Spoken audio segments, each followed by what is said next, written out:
কুন্তলীৰ মাহতলী বজাৰত Arman fast food ৰেষ্টুৰেণ্টৰ শুভ উদ্বোধন।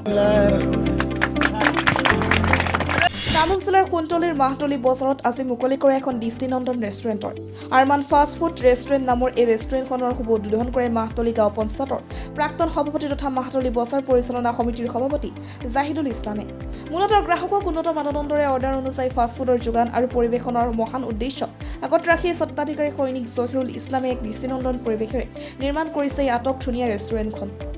যোগাযোগকে ধৰি যাৱতীয় আনুষংগিক সুবিধালব্ধ এই ৰেষ্টুৰেণ্টখনলৈ এবাৰ আহি পচন্দৰ এপদ খাদ্য পৰিৱেশন কৰিবলৈ বৃহত্তৰ অঞ্চলবাসীলৈ আহ্বান জনাইছে কৰ্তৃপক্ষই।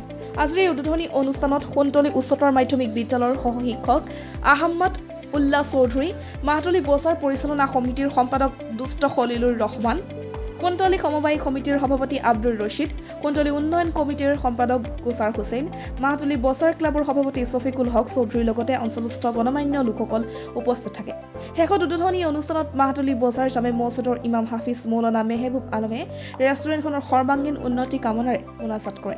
অসমবাসীলৈ নতুন বছৰৰ শুভেচ্ছা জ্ঞাপন কৰিলোঁ আৰু আৰমান ফাষ্টফুড ৰেষ্টুৰেণ্টৰ হৈ মই আমাৰ এই বৃহত্তৰ চহৰ এলেকাৰ চন্তলী, গৰাইমাৰী, জৰচিমলি, মৰিচাগান্ধী, টোপামাৰী, ভকৰদিয়া, আমাৰ ডেগাচান বিভিন্ন এলেকাৰ মানুহখিনি আমাৰ এই ৰেষ্টুৰেণ্টত সহযোগ কৰিছে। তাৰ বাবে মই বহুত আনন্দিত আৰু উৎফুল্লিত। আমাৰ এই অঞ্চলৰ ৰাইজৰ বিপুল দাবীত আমি এইখন আৰমান ধাবা ৰেষ্টুৰেণ্ট খুলিবলৈ আমি বাধ্য হৈছোঁ ৰাইজৰ সহযোগত, কিয়নো এই এলেকাত সিমান ভাল এটা পৰিৱেশৰ হোটেল ৰেষ্টুৰেণ্ট আমাৰ মাজত নাই। বজাৰত হয়তো যিকেইখন চাহ দোকান আছে সিমান পৰিপাটিও নহয়। ভাল ভাল মানুহ দূৰ দূৰণিৰ পৰা আহিলে ফাষ্টফুড বিচাৰিলে তেখেতসকলে নাপাব। সেইকাৰণে আমি ইয়াত ফাষ্টফুডৰ ব্যৱস্থা কৰিছোঁ। লগতে ৰাইজৰ সুবিধাৰ্থে গাড়ী পাৰ্কিঙৰ ব্যৱস্থা আছে। আমাৰ ওচৰতে বন্দেশালী মেমৰিয়েল একাডেমী স্কুলখনো আছে আৰু এখন ঈদগাহ ফিল্ড আছে। দুয়োফালে দুখন ৰাস্তা আছে, এখন সদাগৰ মাৰ্কেট ৰাস্তা আৰু এখন স্বৰ্গীয় বন্দেশালী মেমৰিয়েল ৰাস্তা। এই দুয়োখন ৰাস্তাৰ মাজতে আমাৰ এই ৰেষ্টুৰেণ্টখন অৱস্থিত। ইয়াত সমুদায় ৰাইজ আহি একেলগে 4ৰ পৰা 500 মানুহ এই ৰেষ্টুৰেণ্টত খাব পাৰিব, সিমানখিনি সুবিধা আমাৰ মাজত আছে। আৰু গাড়ী পাৰ্কিং যিমানেই গাড়ী নাহক আমি পাৰ্কিঙৰ ব্যৱস্থা ৰাখিছোঁ।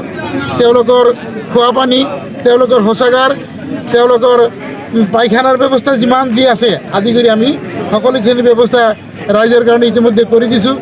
আৰু এই ফাষ্টফুডত chicken roll, pulao, biryani, coffee বিভিন্ন ধৰণৰ বস্তু ৰাইজৰ কাৰণে আমি যোগাযোগ দিম, হয়তো ৰাইজৰ কাৰণে আমি যোগান ধৰিম। ইয়াত ৰাইজৰ নিশ্চয় অৰিহণা থাকিব আৰু ৰাইজসকলে আমাক ক'ব লাগিব যে বস্তুখিনি যদি ভাল নহয় আমি পুনৰাই ভালকৈ বনাই দিয়াৰ কাৰণে চেষ্টা কৰিম। আপোনালোকৰ সহায় সহযোগত এইখন ধাবা নিশ্চয় আগলৈকে চলি থাকিব আৰু আগলৈকে আমি যিমানবোৰ সমস্যা ৰাইজৰ পৰা পাম সমুদায় সমস্যাবিলাক আমি পূৰণ কৰি দিয়াৰ বাবে ব্যৱস্থা ল'ম। এইখিনি কৈ মই অসমবাসী ৰাইজৰ আকৌ নৱবৰ্ষৰ শুভেচ্ছা জনাই মই এইখিনিতে সামৰণি মাৰিছোঁ। ধন্যবাদ।